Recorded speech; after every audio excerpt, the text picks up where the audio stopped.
welcome back.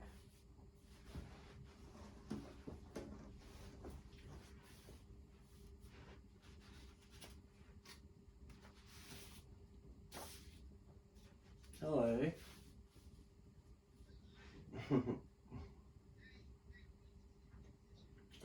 Good. That won't be quite as long as the first one, this one. And then we'll get into our assessment a bit later on. Hi Jude, welcome back.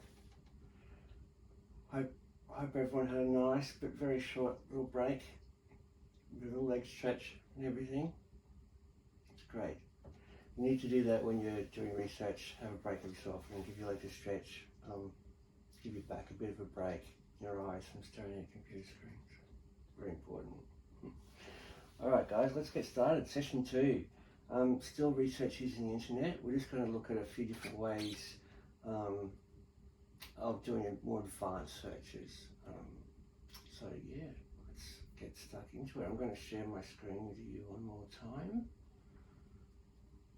There we go. Everyone see my PowerPoint? Can everyone see it? Yeah, thumbs up all around. Great, thanks guys. Alright, yeah, so the learning outcomes for this session will include being able to make sure our searches are credible, as well as learning what search operators are and how they can help us with our searches. So let's get started. But just before we do, I know we've only just recently completed session 1, but if we look back quickly again for a little recap, how do some browsers offer more personalised search results than others? Who wants to give that one a try? Yeah, Jude.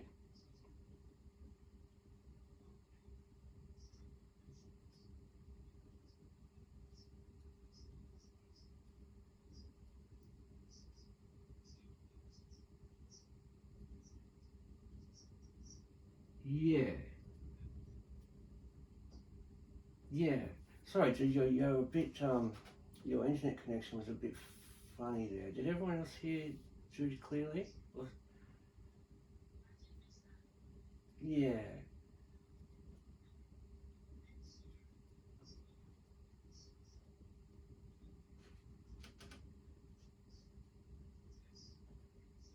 Yes.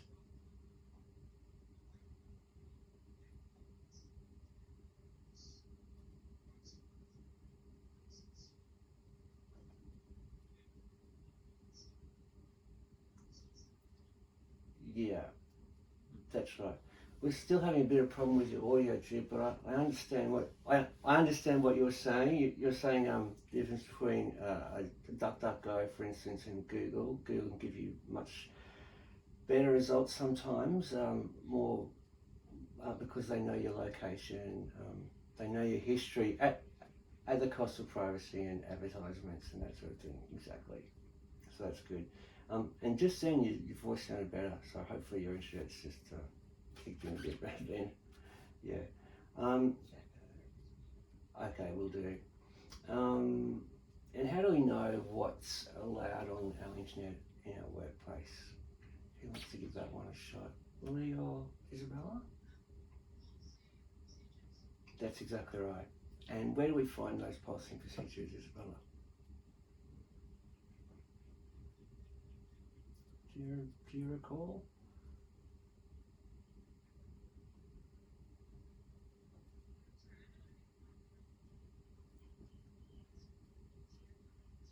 Yeah.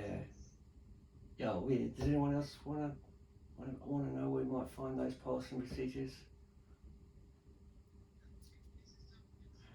Yeah. Well, basically on our workplace. Yes, that's a good answer. On our handbook, somewhere on our intranet, our workplace intranet, there'll be a folder with policy and procedures or any kind of shared folder at work if we don't have internet. They'll be easier to find anyway because they're quite important for every employee to have access to. Okay, reputable sources. So the internet's filled with heaps of information, but not all sources are reliable and credible. We want to prioritize the ones that are reputable. things like academic journals, government agencies, recognised experts, are all the things that we know will have reputable information for us. So how do we know that the information we're researching is legitimate and comes from a reputable source? Firstly, we can look at just even the connection type of our website to start with. You know the HTTPS. Does anyone know what I'm talking about when I mention a connection type?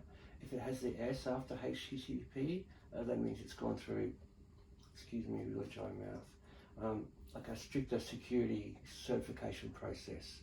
So for it to pass that process and have the S after the HTTP is a good sign that straight away that it's going to be a reputable website. Sometimes they have a padlock symbol at the start of the URL, at the start of the address as well, which means it's secure and encrypted site, so unlikely to be a scammer or something similar. The actual name itself, the URL address or the domain name,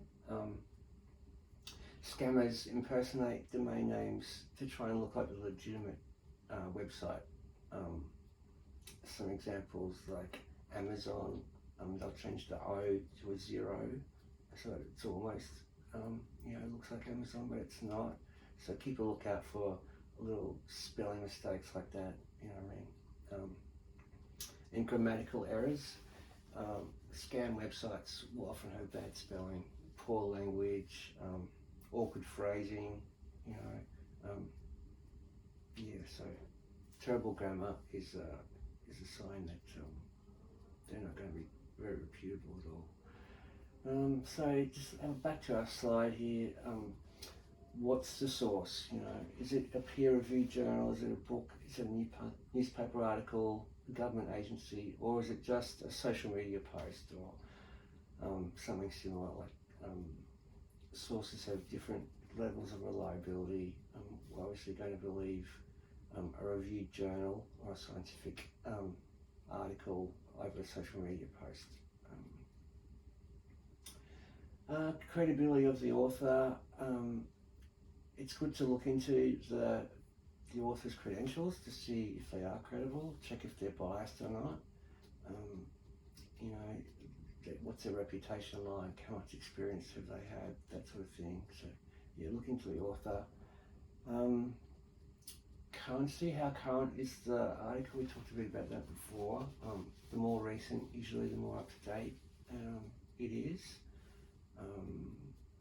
So yeah, try to find the current date. Is important. What else have we got? References and citations. A reputable source will provide references and citations, basically. Look for bias and objectivity,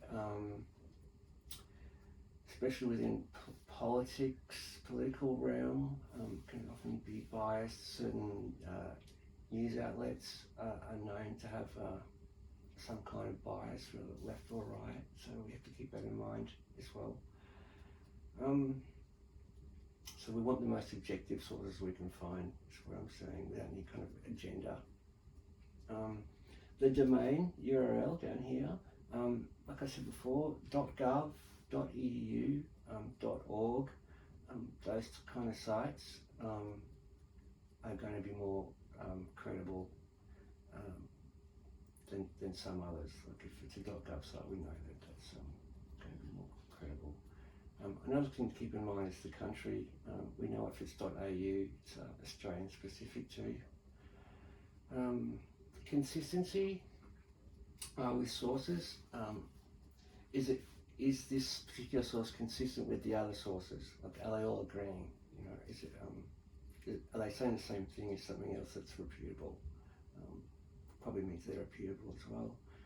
And like we said before, site design, if it's got dodgy spelling or bad grammar, or just looks really unprofessional, chances are that's not very credible. Okay, we've got a little video coming up too. This is another acronym called the CRAP test. Cool name. So let's have a look at that.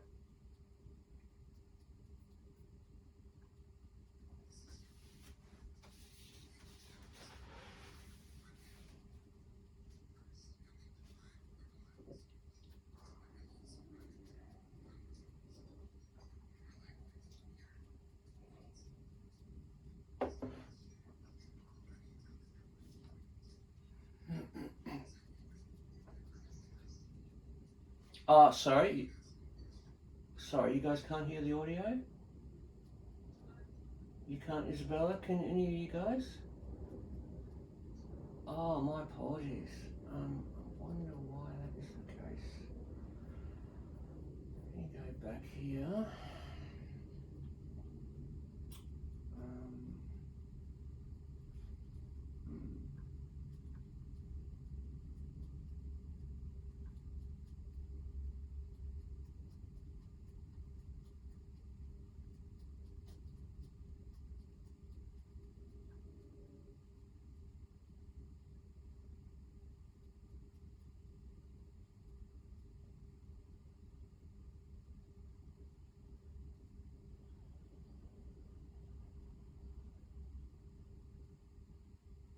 That's interesting. Is it? I've never had this problem before. I apologise. Video effects and settings, maybe. Oh no, that's my video.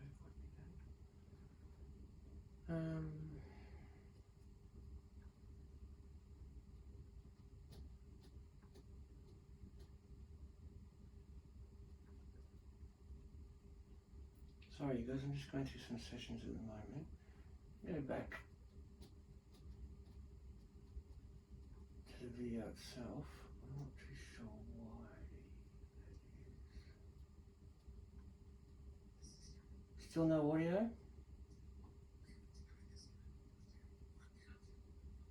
Oh, you are?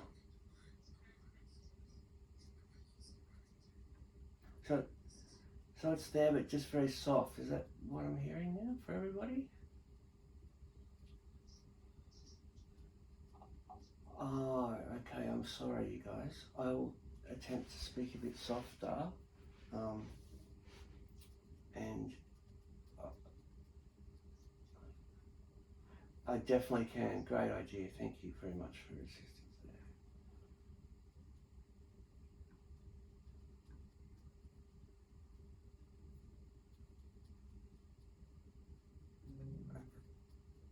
Sorry, just before I press play again, just give me a thumbs up if when I do play again that you can understand it, please, guys.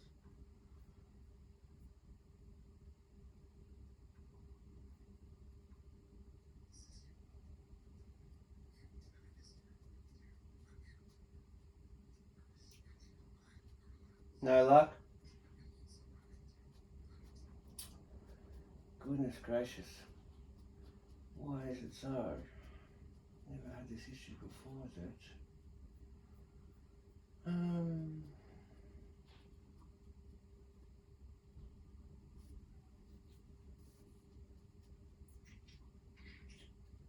Interesting.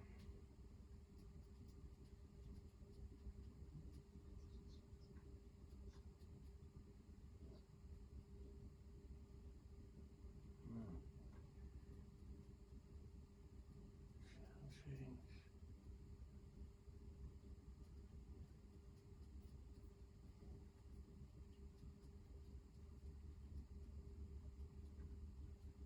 But yeah, I guess you were hearing it through my microphone, which is not ideal.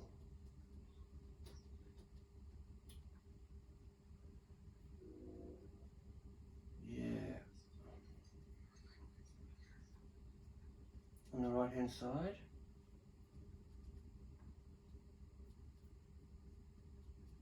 Of the video itself, are you talking about?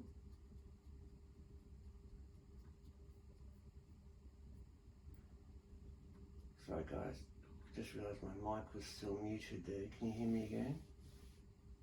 Yeah, I'm sorry, Lee. You were saying something about the symbol on the right hand side?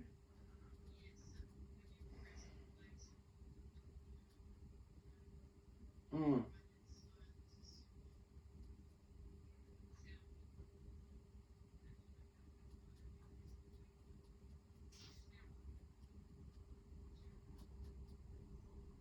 Am I right? Oh, yeah. Yeah, that seems to be up though, doesn't it? Why is it muted here? Oh, I just muted it. That's unmuted now. And I've turned it right up. I think you may be hearing it through my microphone, through my speakers as well. Um,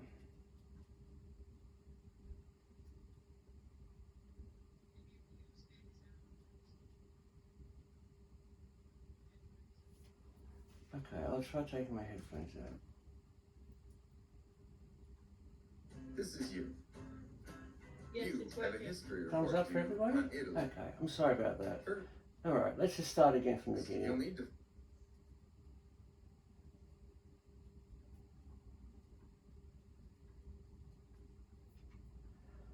Okay. Take 5, the crap test. This is you. You have a history report due on Italy. First, you'll need to find a reliable source, but you'll also run into an unreliable source, or more likely on the internet, lots of them. So the question is, how do you tell the difference between the two? I present you with the crap test. Before you go asking questions, let me clarify, it's not bathroom humor. CRAP is an acronym that helps you identify a reliable source.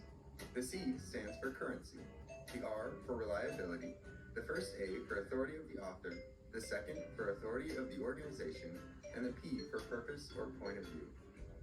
Let's start with currency. Currency means it's current for the topic. You need to ask yourself, does it tell you when it was written? Second, try to figure out if the links on the page still work. An important note is that an article about cell phones from 1960 wouldn't be current, but the Civil War would be current. Next up is reliability. With this, you should ask, where did the author get their information? Do they provide you with links or citations, typically at the bottom? Or can the information be verified by checking on other sites? Next is the authority of the author. You should be asking, why do I trust the author? Does the author list their name? If they're proud of their work, they should. If you Google them, can you find what makes them an expert? Do they have a degree or education in the field? The second A stands for authority of the organization. Ask, can I trust the organization? If you look them up, can you figure out, are they a distinguished organization? Who published it? Also, what is the domain? The domain is the little code after the URL, and they all mean something. .com and .net typically are considered less reliable than .gov, .edu, and .org.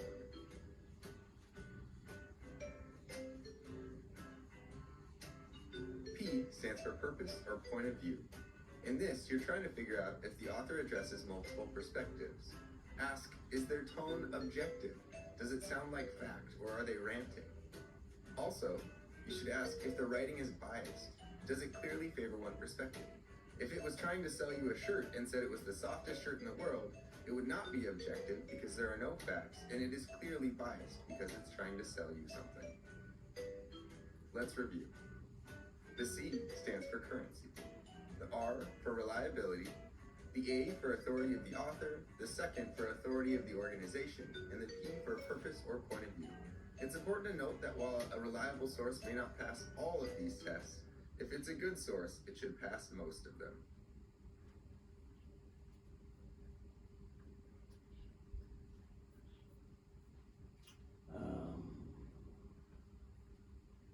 Fantastic, guys. Can you hear? Hello, can you guys hear me? Yeah. Great. All right. Apologies for those technical difficulties. So that was the crap test. Okay, everybody, we're about to do another little activity.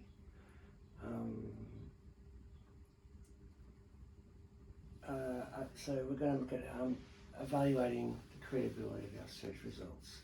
So we're going to do this first one asynchronously. So we're going to go back into our breakout rooms. It's going to be for about 5 minutes. I want everyone to search climate change in inverted commas in all 3 search engines that you have, and then we're going to come back and see if we can find some that are credible and some that maybe are not, and discuss why we think that. So does everyone understand that activity? Yeah? Okay, I'm going to put you guys back into your breakout rooms real quickly. So 5 minutes, and we'll search for climate change. Isabel, you're open. Jude, you're open. And Lee, you're open.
Hey, Isabel.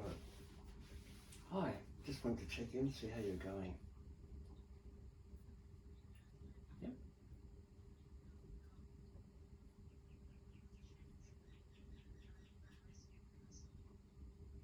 Uh-huh.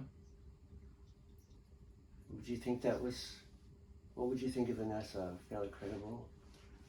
Oh, yeah. Sorry to interrupt, keep going.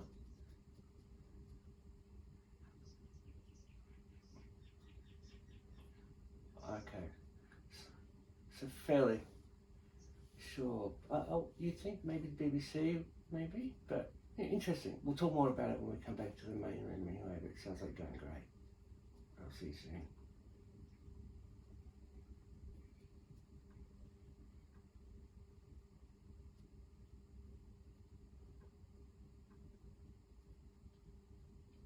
Hi, Jude. Hey, how you going? Just checking in, seeing how you're going with your search.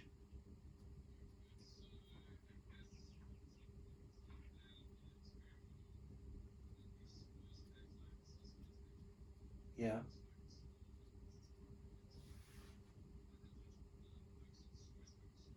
Mm.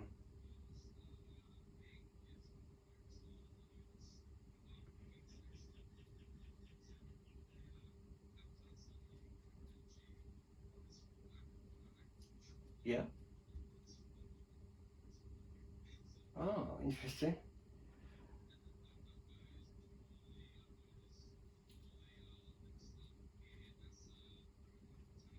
Okay. So it's fairly credible sounding. Yeah. Yeah. Okay, great, mate. We'll talk about it in the main room soon. Fantastic. Bye bye.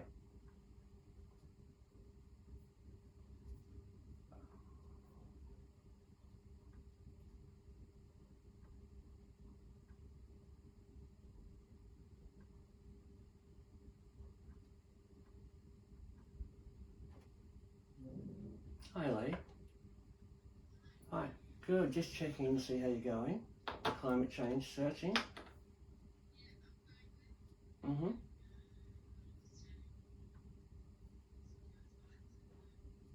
Mm-hmm. Fantastic. Great.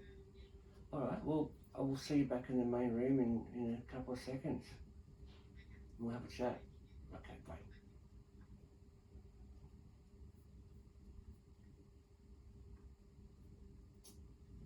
Okay. Lee should be back any second, guys. And we'll have a little talk about it.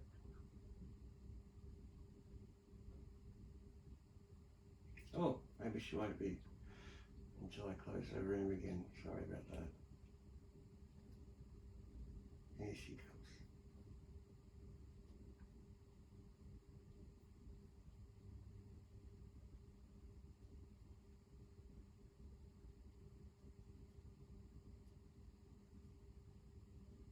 Sounds like we found some good results in that search, you guys. Here she comes.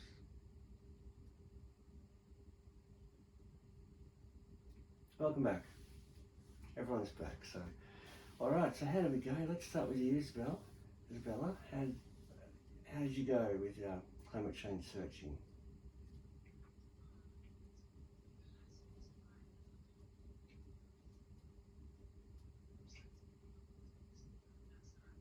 Mm-hmm. Very credible results so far. Yeah. What would you need to just remember to the search engines, they prioritise credible results, or what they at least think are credible. So definitely on the first page or so, most of our results should be fairly credible to start with. Just something to keep in mind too, which is good. Yeah, anything else to say, Isabel?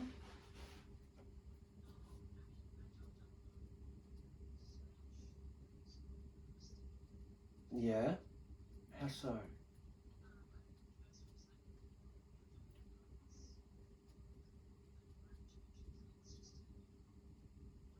Wow, interesting.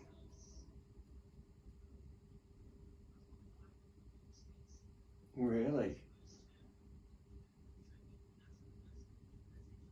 Wow, isn't that interesting? DuckDuckGo, that was the first result.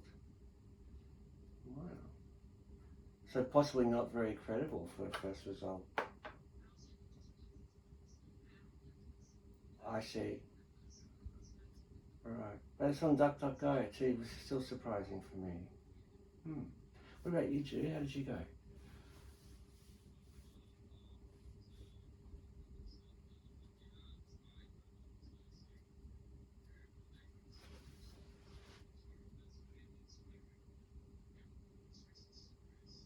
Mm-hmm.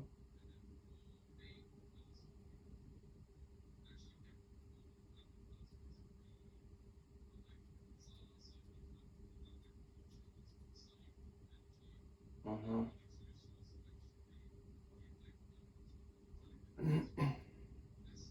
Wow.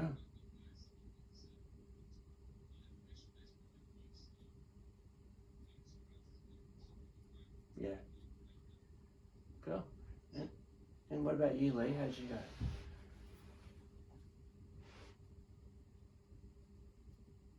So, oh, there you go. Yeah.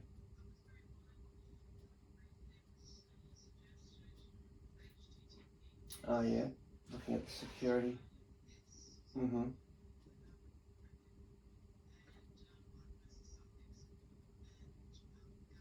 Mm-hmm.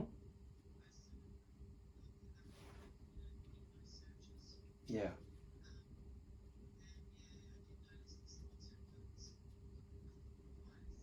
Yes, definitely. Great. Great, guys. That's a good little exercise about, um, you know, credible web searches. So let's keep going. All right, search operators. Excuse me. Does everyone know what search operators are? Has anyone not heard of search operators, or has anyone used them a lot?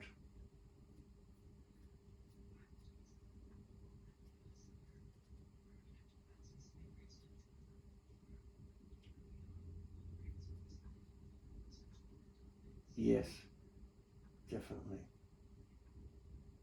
Just let me, sorry, I'll just share my screen with you guys again. Can everyone see my PowerPoint? Yeah, okay.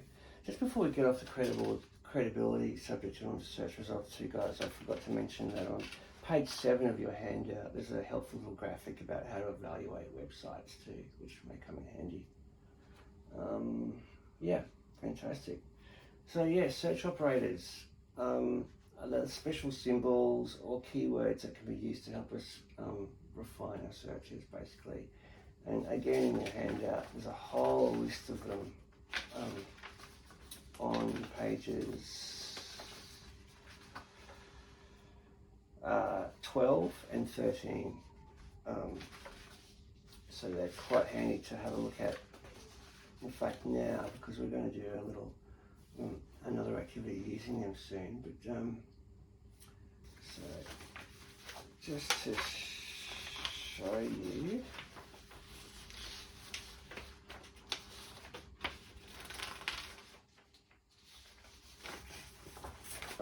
some of them, if you look at our PowerPoint slide actually, double quote, this is some of the ones that I do, the quotation marks, they search the exact words or phrase you have within the quotation marks. That's what they'll search, those words in that particular order exactly.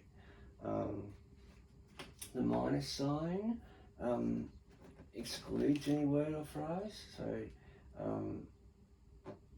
you know, fruit, you'd be searching fruit and go like all minus apple.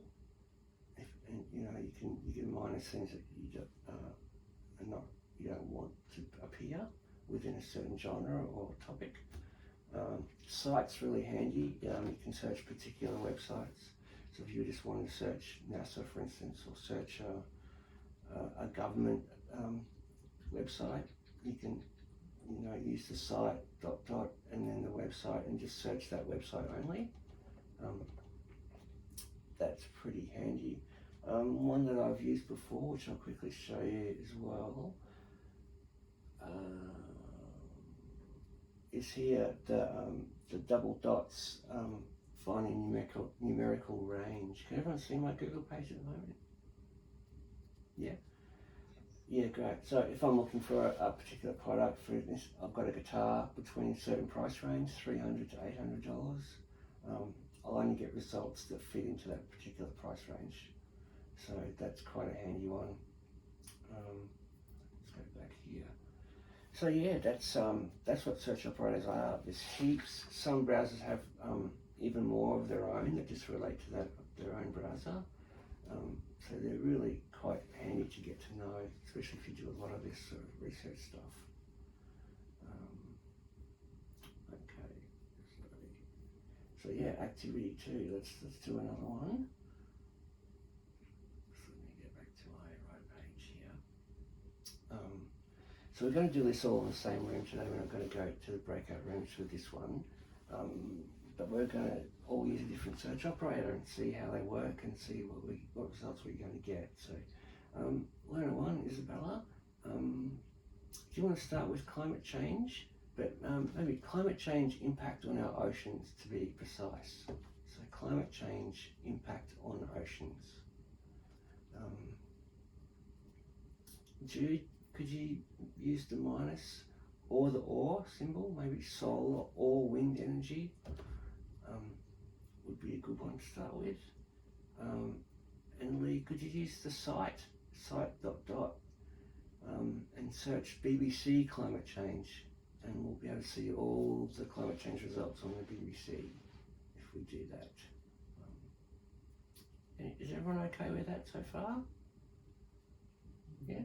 Alright, go right ahead. We'll give you a few minutes to search that and we'll have a look.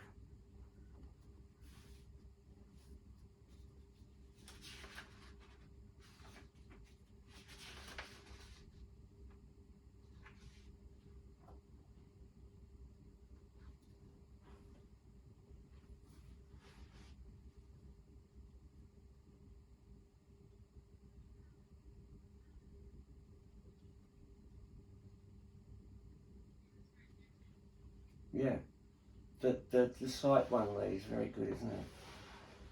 but quite very useful. Great. How are you going, Isabella? Yeah. Please feel free. Yeah. Anything to say about that one? Did you get straight to impact on oceans? That exact phrase being used somewhere?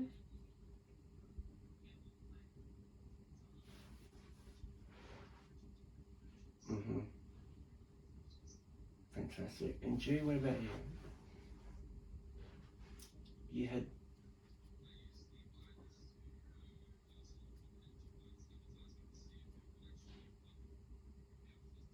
Oh, it did. Fantastic. That's a good use of it too, I think. Very good. Yeah. Brilliant, you guys. So that's search operators. There's heaps of them, and they're really handy to narrow down results quickly. So yeah, well done, everyone. Okay, we're nearly at the end of session 2, so let's have a little look back at what we've been talking about in this one.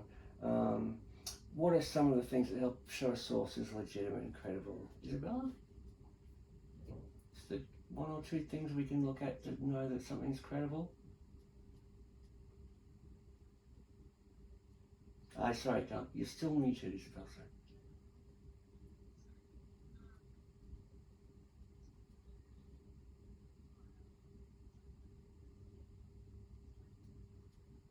Mm-hmm. Definitely. Anyone else want to add anything to how we know something's legitimate?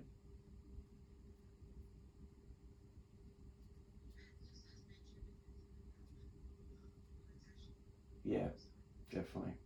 Also, the way the site looks, if it's got full of bad spelling, that sort of thing. Look, we can, yeah, that's one of the things. Many things there. Okay, Jude, name a search operator and what it's used for.